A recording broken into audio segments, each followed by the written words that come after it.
Hello, everyone. To the family, dignitaries, friends of Miss Aretha Franklin.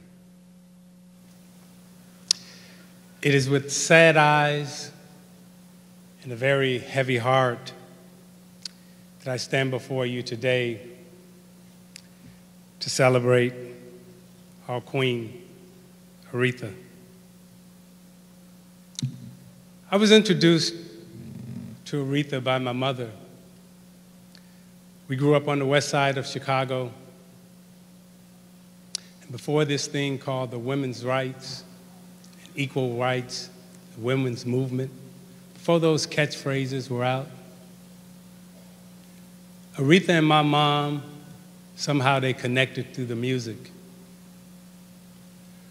My mom was from Vicksburg, Mississippi.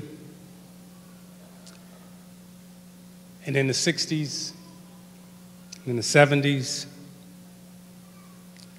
my mom would sit in the windowsill, humming the words to "I Say a Little Prayer for You."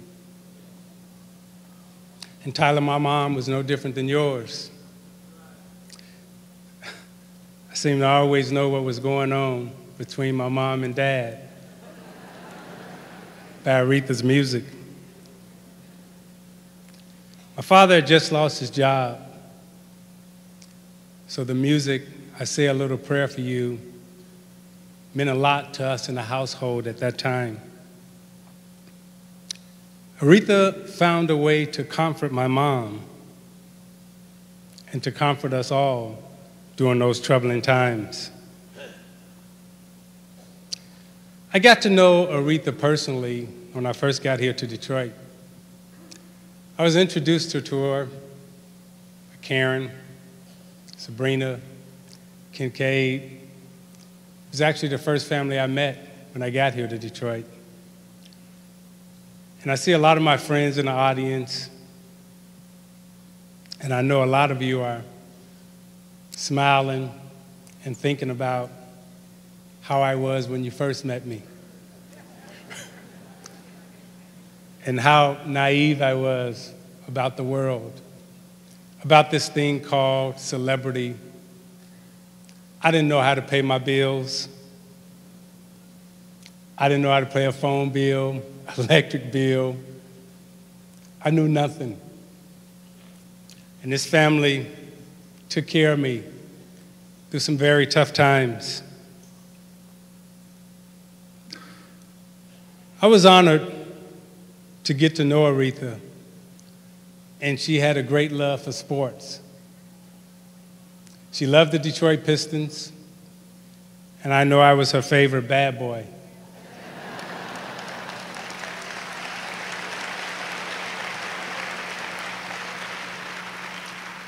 But I gotta tell you, there was nothing more inspiring for me to look up and see my mom sitting in the stands, sitting next to Aretha, sandwiched in between Stevie, watching a Piston game.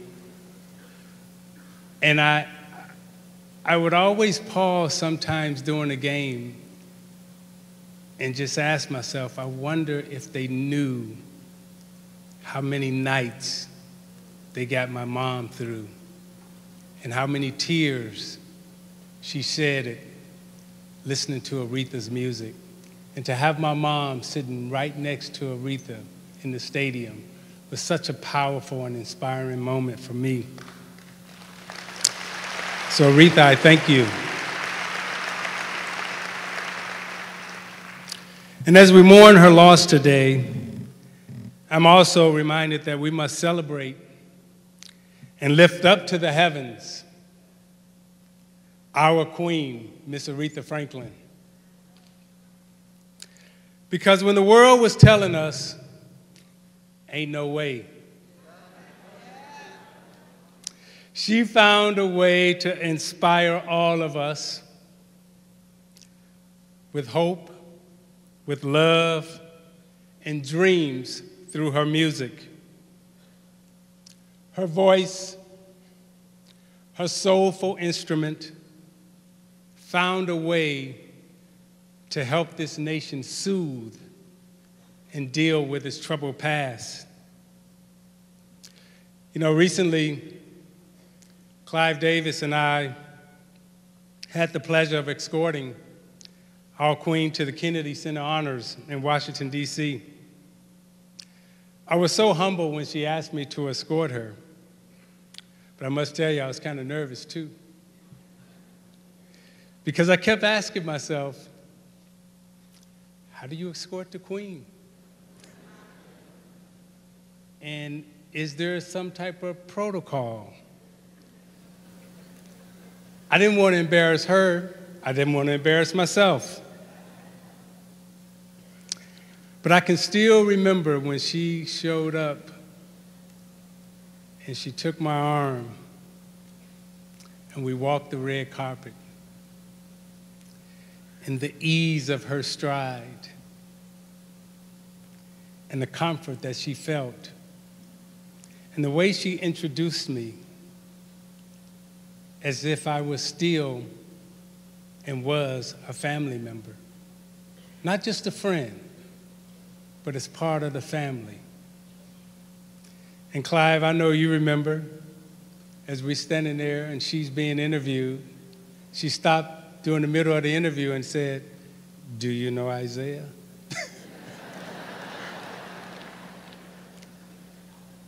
She always found a way to make us all feel comfortable and make us all feel good. Not only did she command respect, but she demanded respect. She lived an unforgettable life, and she left all of us with unforgettable memories. I just got back from Paris, France, and I'm sure this has happened to all of you over the last week or so. The spontaneous singing. You may be sitting in a restaurant. You may be in a hotel. You may be walking down the street. And before you know it, somebody is singing Aretha's song. And I know it's happened to all of you this last week. We were in a restaurant, and they started playing her music. And before you know it, everyone in the restaurant was singing and dancing, and they stopped eating. So the effect that she has had on the world, there are very few people who come along that can shift the consciousness of the world. There are very few people that come along that can move the universe by her being. What Aretha has done, she shifted the universe. And she moved us all, not only with her songs, but through her spirit and through her love. And we know her for her songs and we know her for her music. But as we look behind us, it wasn't just about the music. When this family first adopted me and I got here to Detroit, Aretha set me down, her and Coleman Young, Mayor Coleman Young.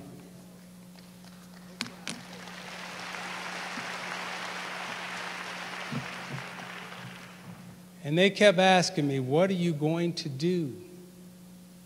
What are you going to say about Detroit? And they taught me about Detroit. And they gave me the courage to speak on race, class, and gender while I was a champion.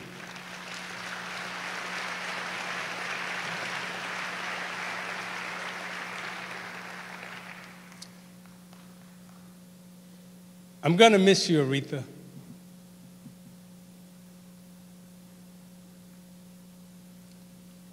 going to miss our phone calls. I'm going to miss your words of wisdom and advice. The world is going to miss you. I want you to know I love you. The world loves you.